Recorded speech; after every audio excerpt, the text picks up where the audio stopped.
Selamat malam semuanya. Langsung saja kita buka Alkitab kita di dalam Kisah Rasul 3 ayat yang ke-6. Mari sama-sama kita baca. 2, 3, 1. Tetapi Petrus berkata, emas dan perak tidak ada padaku, tetapi apa yang kupunyai kuberikan kepadamu. Demi nama Yesus Kristus orang Nazaret itu, berjalanlah. Jadi malam hari ini tema yang akan kita bahas yaitu tentang murid Kristus yang berkualitas. Murid Kristus yang hidupnya itu maksimal. Murid Kristus yang hidupnya itu tidak sama dengan waktu-waktu yang lalu, waktu-waktu yang dulu, tetapi murid Kristus yang selalu mempermuliakan nama Tuhan melalui kehidupannya. Nah, sebelum kita bahas ini, perlu Kaleksi sampaikan kepada teman-teman semua bahwa barusan beberapa waktu yang lalu kan kita merayakan tentang Paskah. Paskah itu bicara tentang penderitaan yang Yesus alami. Paskah itu bicara tentang perlakuan-perlakuan yang tidak wajar yang Yesus alami, kehinaan yang Yesus alami, olokan, ejekan, cemooh yang Yesus alami, dan diakhiri dengan kematian Yesus di atas kayu salib. Setelah itu Yesus mati dan dikubur, tetapi hari yang ketiga Yesus bangkit dari antara orang mati. Yang menjadi pertanyaan buat kita supaya kita semakin bertumbuh radikal di dalam Tuhan menjadi seorang murid Kristus, Kaleksi akan buka dengan pertanyaan ini. Kenapa dunia orang mati tidak punya kuasa untuk menahan kebangkitan Yesus Kristus? Karena para rasul mereka mati, tidak ada yang bisa bangkit. Para nabi mereka mati, tidak ada yang punya kemampuan untuk hidup lagi. Tokoh-tokoh agama termasuk Nabi Muhammad mati tetapi tidak hidup lagi, tidak bangkit lagi. Semua tokoh-tokoh agama, orang-orang baik, para rasul, para nabi, mereka mati tetapi mereka meninggalkan warisan yang namanya tulang belulang dan kuburan. Makanya hari-hari ini ada orang yang ke Timur Tengah, mereka berziarah ke makam nabi, makam para rasul, ya. Tetapi kita bersyukur, kita percaya kepada Yesus Kristus. Memang benar dia mati selama 3 hari, tetapi dunia orang mati, kuasa maut tidak mampu menahan Yesus Kristus untuk bangkit. Silakan masuk Pak Tarot. Jadi Yesus Kristus ini berbeda dengan tokoh-tokoh agama. Yesus Kristus ini berbeda dengan para nabi. Yesus Kristus ini berbeda dengan para rasul. Ini yang membuktikan bahwa Yesus Kristus itu memang manusia, tetapi tidak sama seperti manusia pada umumnya. Mengapa? Karena manusia pada umumnya, sebaik apapun dia, sesoleh apapun dia, sesaleh apapun dia, katam soal kitab suci, katam soal agama, katam soal ayat-ayat kitab suci, tetapi mati tidak ada yang bisa bangkit lagi. Mati tidak ada yang bisa hidup lagi kecuali Yesus Kristus. Kenapa Yesus Kristus mati 3 hari bisa bangkit lagi? Yesus Kristus bukan mati suri. Kalau mati suri itu paling lama itu 6 jam. Ada yang mati suri 6 jam bisa bangkit lagi, bisa hidup lagi. Tetapi Yesus Kristus bukan mati suri, bukan mati cuma 2 jam, 3 jam, 4 jam, 5 jam. Tetapi Yesus Kristus mati selama 3 hari. Nah, orang yang kalau sudah mati 2 jam saja sudah terjadi pembusukan di dalam tubuhnya. Itu menurut ilmu medis. Jadi kalau waktu orang meninggal tutup usia, baru 2 jam di dalamnya itu sudah mulai terjadi pembusukan. Makanya waktu orang meninggal, kalau tidak dikasih formalin, kapas dimasukin sebanyak-banyaknya di dalam tubuh melalui lubang hidung dan sama lubang mulut. Itu dimasukin sebanyak-banyak. Supaya apa? Waktu terjadi pembusukan dari dalam tubuh, tidak ada cairan-cairan yang keluar. Yesus matinya itu 3 hari, tetapi hari yang ketiga dia bangkit. Yang menjadi pertanyaan untuk kita renungkan, menjadi dasar keyakinan kita kepada Tuhan Yesus Kristus adalah begini. Mengapa dunia orang mati, kuasa maut tidak mampu menahan Yesus Kristus untuk bangkit? Yang pertama, karena Yesus Kristus itu adalah Tuhan dan Juru Selamat. Amin. Sebelum dunia dijadikan, Yesus Kristus itu sudah ada. Nah, kalau Yesus Kristus bukan Tuhan, dia mati, tidak akan pernah bisa bangkit. Kalau Yesus Kristus itu bukan Tuhan, dia mati tidak bisa bangkit. Tetapi karena Yesus Kristus itu adalah Tuhan, dia mati, dia bangkit. Karena apa? Kuasa maut, dunia orang mati, tidak punya kuasa, tidak berkuasa. Tahan Yesus, tarik Yesus, menahan Yesus untuk tidak bisa bangkit. Itu yang menjadi kebanggaan kita. Jadi Yesus Kristus itu mati, bangkit mengalahkan maut, dunia orang mati, bukan hanya kepada orang Kristen, tetapi kepada semua orang berdosa. Baik itu orang yang beragama Buddha, beragama Hindu, beragama Kristen, Katolik, beragama Islam, Konghucu. Yesus Kristus itu mati, benar-benar mati, tetapi hari yang ketiga dia bangkit kalahkan maut, membuktikan bahwa dia itu adalah Tuhan. Kalau dia bukan Tuhan, dia tidak punya kuasa untuk bisa bangkit. Buktinya di mana? Buktinya ada di dalam surat Yohanes pasal yang ke-8 ayat yang ke-58. Kalau mau dibaca leman Yohanes 8 ayat 48 sampai 58. Kalau leman baca nanti akan terjadi kepanjangan. Nanti kita selesainya bisa jam 3 subuh. Jadi cukup nanti kalian bacanya di waktu-waktu senggang. Yohanes 8 ayat 48 sampai 58 di situ mengisahkan bahwa Yesus itu ada sebelum Abraham ada. Abraham mati, tetapi sampai hari ini tidak bisa bangkit lagi. Nabi Abraham memang ada, tetapi yang ada sekarang itu hanyalah kuburannya. Di dalam isinya itu tulang belulang. Tapi Yesus Kristus mati, kuburnya kosong, tidak ada tulang belulang, karena dia hidup, karena dia Tuhan. Makanya Alkitab telah membuktikan bahwa dia itu adalah Tuhan. Sebelum dunia ini ada, Yesus Kristus itu sudah ada. Kenapa? Karena Yesus Kristus itu ada di dalam Allah. Yesus Kristus itu adalah firman Allah yang hidup. Dia turun ke dunia ini dalam rupa manusia menjadi daging dengan tujuan supaya menyelamatkan kita manusia yang berdosa ini. Jadi dia turun ke dunia mengambil rupa manusia karena makhluk yang paling mulia yang Allah ciptakan itu bukan babi, bukan kambing, bukan domba, bukan sapi, atau bukan kerbau. Tetapi makhluk hidup yang paling mulia diciptakan oleh Allah itu siapa? Manusia. Amin. Jadi Pak Lili, Pak Taro, Pak Oding, semua kita ini adalah makhluk ciptaan Tuhan yang paling mulia dibanding makhluk ciptaan Tuhan yang lain. Jadi kalau Kaleksi senyumnya agak miring, atau Kaleksi senyum mungkin lidah keluar karena ompong, itu nggak masalah. Karena Kaleksi ini adalah makhluk ciptaan yang paling mulia. Pak Lili, Pak Oding, ya mungkin udah usia, sakit-sakitan, tetapi kita bersyukur kita ini makhluk ciptaan Tuhan yang paling mulia. Amin. Kita semua ini adalah orang berdosa. Orang berdosa itu memerlukan juru selamat. Orang berdosa tidak memerlukan agama, karena agama tidak punya kuasa menyelamatkan orang berdosa. Benar gak Leman? Atau gini aja, kita sakit, kalau kita mengagung-agungkan agama, okelah, agama Kristen paling sempurna. Coba kita sakit, minta tolong sama agama. Agama mampu gak sembuhkan kita? Agama punya kuasa gak sembuhkan kita? Enggak. Sekalipun agama Kristen itu dianggap paling sempurna sama orang Kristen, tetap kalau kita sakit tidak bisa minta tolong sama agama. Karena agama itu tidak punya kuasa menyembuhkan orang sakit. Deal?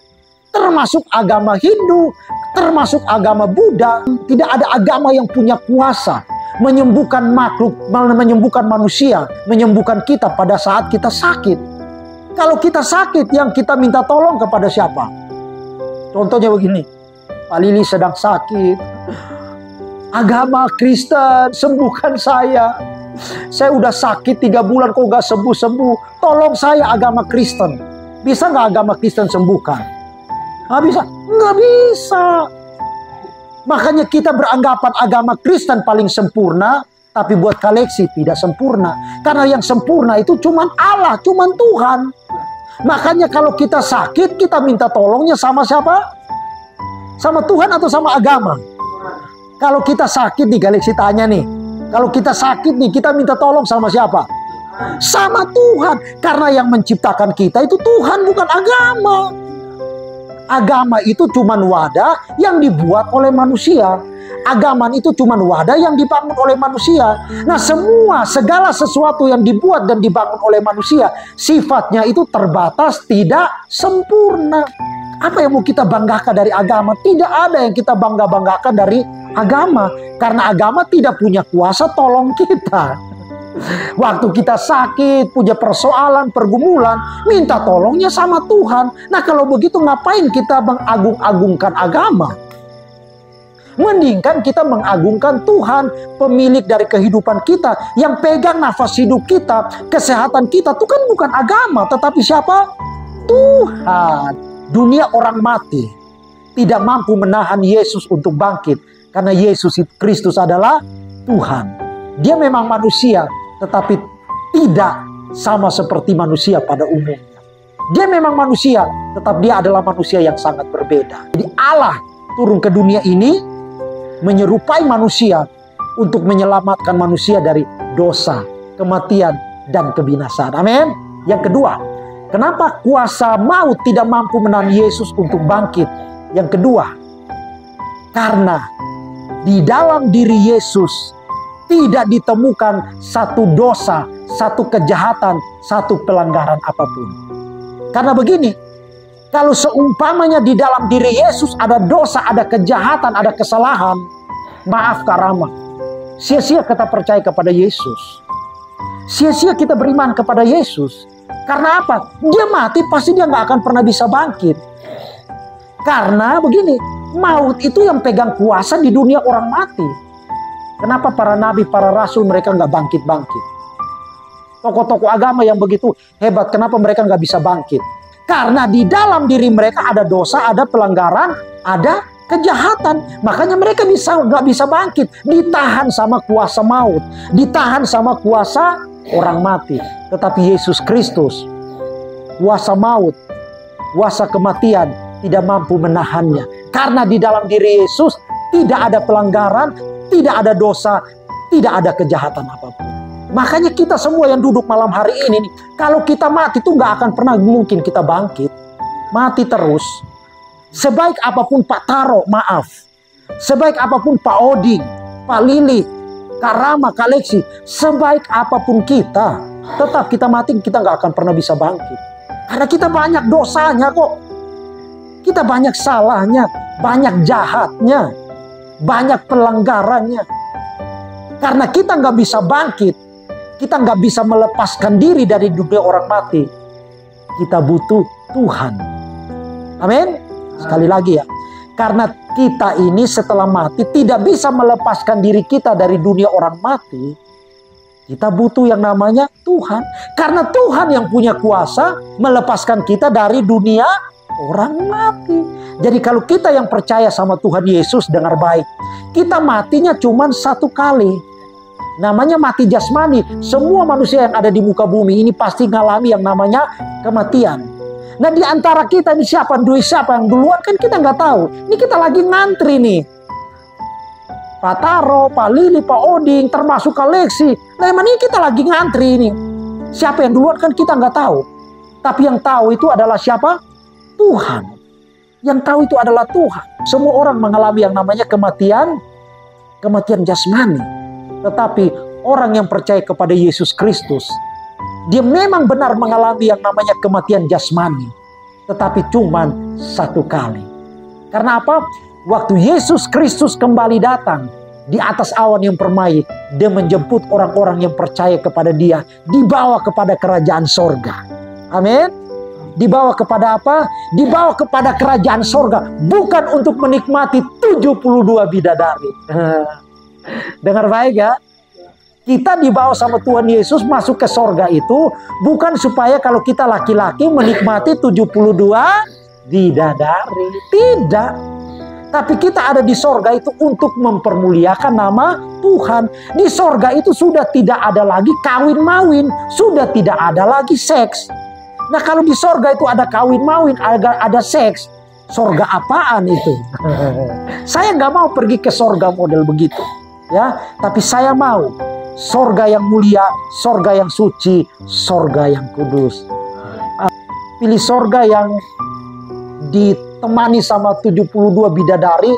Maaf ya, 72 bidadari itu, sekalipun mereka pakai pakaian setebal apapun, tetap kita ngelihatnya itu tembus. Tembus.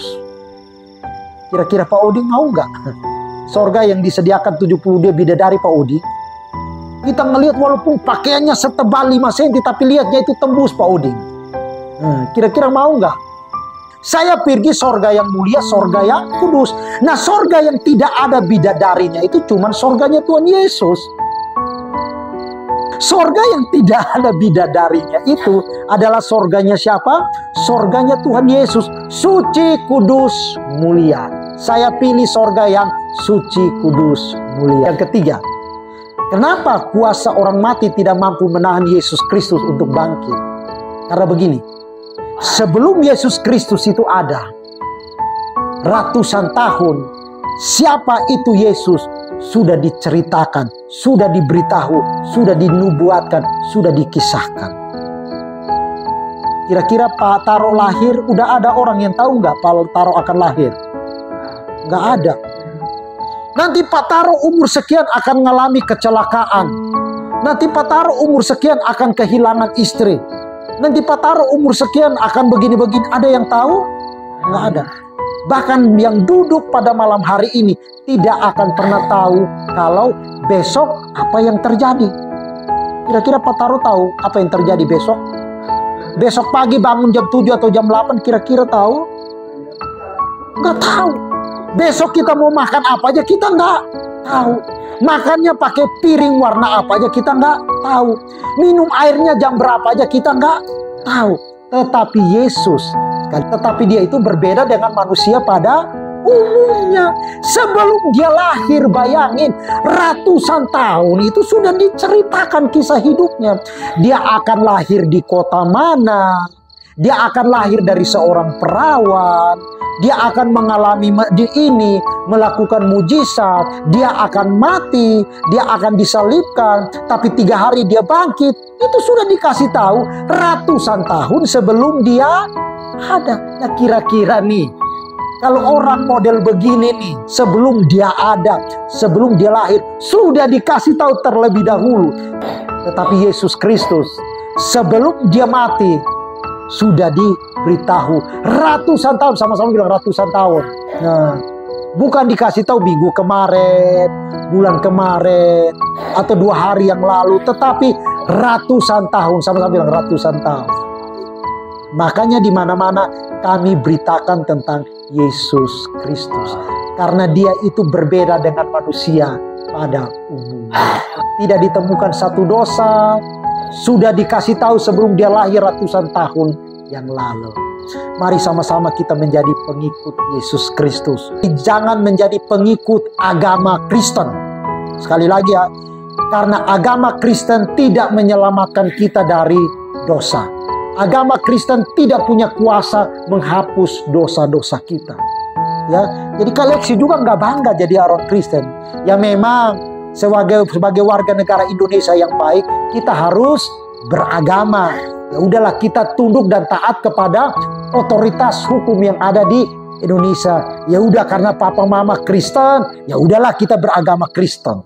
Tetapi itu bukan menjadi kebanggaan buat Kaleksi. Yang menjadi kebanggaan buat Kaleksi adalah menjadi pengikut Yesus Kristus. Siap jadi pengikut Yesus Kristus? Siap? Karena kita menjadi pengikut Yesus Kristus, otomatis sorga yang dia sediakan adalah sorga yang suci, mulia, dan kudus. Tidak ada yang namanya 1, 2, atau 3, atau 72 bidadari. Itu tidak ada sama sekali. Kisah Rasul 3 ayat yang ke-6, demikianlah firman Tuhan. Tetapi Petrus berkata, sama-sama bilang Petrus berkata. Siapa Petrus itu? Petrus ini adalah murid-muridnya Tuhan Yesus. Waktu zamannya Tuhan Yesus 2024 tahun yang lalu, waktu Yesus turun ke dunia ini menjadi manusia, karena dia adalah Allah, dia adalah Tuhan, turun ke dalam dunia ini. Dia punya murid yang namanya Simon Petrus, Yohanes, dan ada 11 orang lainnya. Nah, Alkitab bilang begini, waktu Petrus lewat, tetapi Petrus berkata, emas dan perak tidak ada padaku, tetapi apa yang kupunyai kepadamu, demi nama Yesus Kristus orang Nazaret itu berjalannya. Artinya begini nih, Jangan pusing dengan Kaliksi baca. Oke? Iya. Jadi Petrus sama Yohanes ini kan muridnya Tuhan Yesus. Nah, bait Allah itu adanya di Yerusalem, di Israel.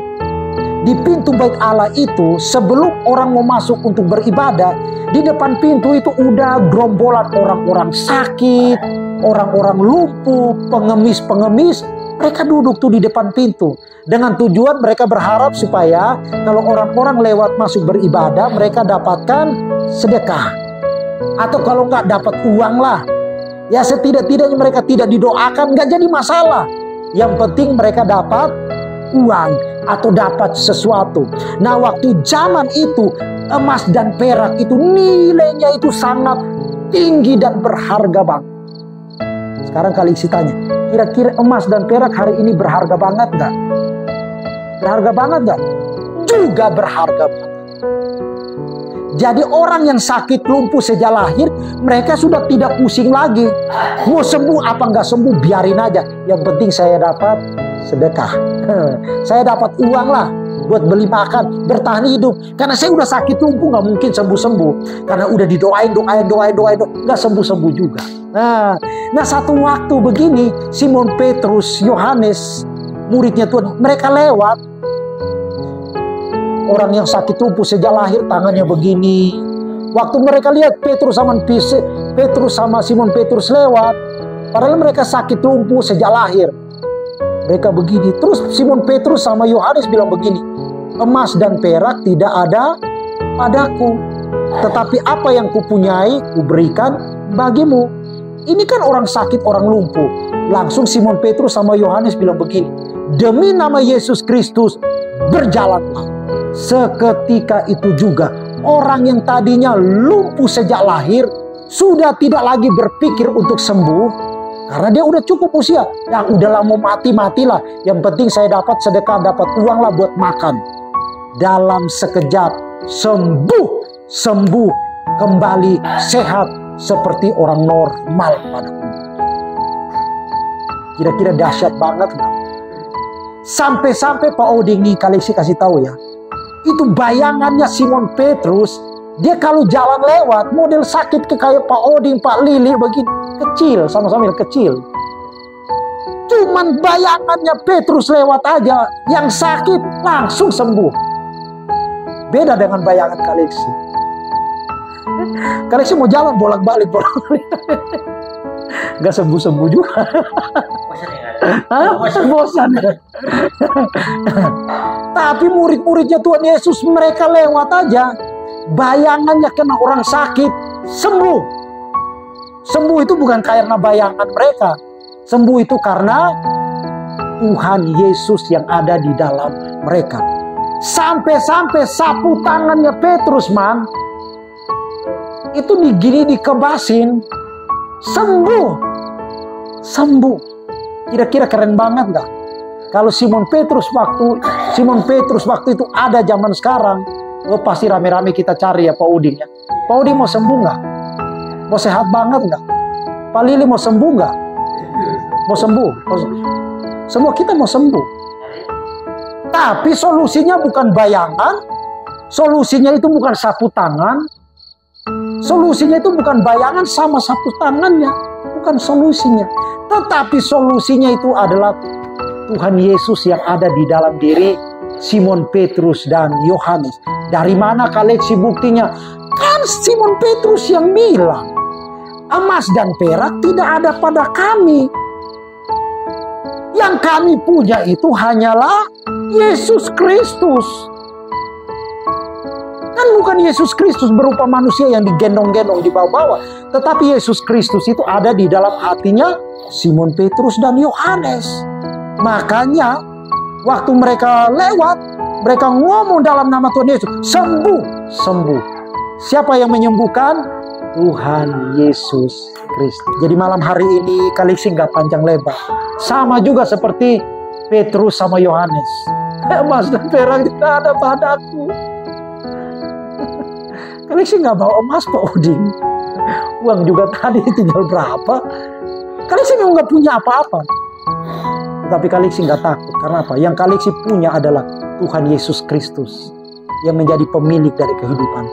Sama-sama kita mau berdoa untuk Pak Odin. Kita mau berdoa untuk Pak Taro. Kita mau berdoa untuk Pak Lili. Bukan soal koleksinya, bukan soal teman-teman hamba-hamba Tuhan, tetapi soal Tuhan Yesus Kristusnya. Itu yang jauh lebih berharga, jauh lebih penting. Amin. Jadi malam hari ini koleksi akan tutup. Kami datang memang kami nggak bawa apa-apa, cuman bawa diri. Itu pun cuma bawa sayur sop ya man. Tadi kita udah habisin makan-makannya tempe, udah cukup itu aja. Tapi lebih daripada itu, Tuhan Yesus yang kami bawa. Sebentar lagi kami pergi. Pak Odin, Pak Lili, Pak Taro, Leman, happy bahagia saat ini. Tapi 2 jam lagi kami sudah tidak ada lagi di sini. Karena kami sangatlah terbatas. Tapi Tuhan Yesus Kristus yang koleksi percaya dan koleksi sembah. Adanya di mana? Adanya bukan cuma di dalam diri koleksi.